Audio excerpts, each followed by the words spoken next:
ഇപ്പൊ കേരളത്തിലെ പോലീസ് സ്റ്റേഷനിൽ 2 കാലിൽ പോയ ആൾക്കാർ മൂക്കിൽ പഞ്ഞി വെച്ചിട്ടാണ് ഇപ്പൊ തിരിച്ചു വരുന്നത്. അതാണ് കേരളത്തിലെ പോലീസ് സ്റ്റേഷനുകളുടെ അവസ്ഥ എന്ന് പറയുന്നത്.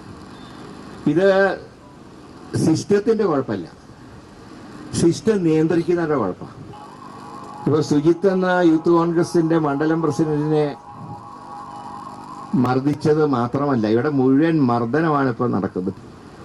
ഈ സിസ്റ്റം നിയന്ത്രിക്കുന്ന പിണറായിയാണ്. അപ്പോൾ പിണറായിന്റെ കുഴപ്പമാണ് ഈ പോലീസ് ഇങ്ങനെ കുത്തഴിയാനുള്ള കാരണം. ഒന്നാമത് പിണറായിന്റെ അവസ്ഥ എന്താന്ന് പറഞ്ഞാൽ ഒരു വകുപ്പുകാർക്കും വിട്ടുകൊടുക്കില്ല, എല്ലാം സ്വന്തം കയ്യിൽ വയ്ക്കും.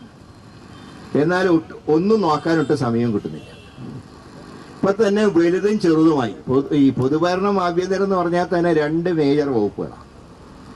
അതിനു പുറമെ പരിസ്ഥിതി സംരക്ഷണ വകുപ്പ് പോലും വേറെ ആർക്കും കൊടുത്തില്ല, അതും കയ്യിൽ വെച്ചുകൊണ്ടിരിക്കുക. നോർക്ക അതും കയ്യില്ല. ഏതാണ്ട് 10-32ഓളം വലുതും ചെറുതുമായിട്ടുള്ള വകുപ്പുകൾ കയ്യിൽ വെച്ചുകൊണ്ടിരിക്കുന്ന മുഖ്യമന്ത്രിക്ക് ഒന്നിനോട് ന്യായം പുലർത്താൻ കഴിയുന്നില്ല. ഇപ്പൊ പോലീസില് ഒരു പുതിയൊരു വിഭാഗം വന്നിരിക്കുക. ആ വിഭാഗം എന്ന് പറയുന്ന അധോലോകമായിട്ടും മയക്കുമരുന്നുമായിട്ടും സ്വർണം പൊട്ടിച്ചു കടത്തുന്നതുൾപ്പെടെ ഉള്ള എല്ലാ അധോലോക ബന്ധങ്ങളും ഈ ഒരു കോക്കസിന്റെ നിയന്ത്രണത്തിൽ. ഈ കോക്കസിനെ നിയന്ത്രിക്കുന്നത് അഡീഷണൽ DGP അജിത് കുമാർ. ഇതാണ് ദീർഘകാലം ഭരണകക്ഷി MLA ആയിരുന്ന അൻവർ അദ്ദേഹം പറഞ്ഞത്. അദ്ദേഹത്തിനെ കുറിച്ച് പറഞ്ഞ ഒരു അധോലോക നായകൻ എന്നാണ് പറഞ്ഞത്. അദ്ദേഹത്തിന്റെ വാക്ക് ഞാൻ കടമെടുത്ത് പറയുകയാണ്. അതാണ് ഇവിടുത്തെ അവസ്ഥ.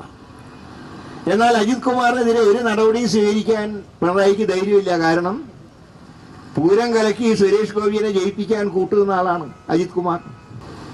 ഇങ്ങനൊരു പോലീസിന്റെ ഒരു ഗുണ്ടാ സംഘം, മാഫിയ സംഘം രൂപം കൊണ്ട അന്ന് മുതൽ കേരളത്തിലെ പോലീസിന്റെ കണ്ടകശേരി ആരംഭിച്ചു. ഇനി അത് അവസാനിക്കണമെങ്കിൽ പിണറായിനെയും കൊണ്ടേ പോവും. കണ്ടകശ്ശേരി ആളെയും കൊണ്ടേ പോകുമെന്ന് പറയും. ഈ കണ്ടകശ്ശേരി പിണറായിനെയും കൊണ്ടേ പോകും.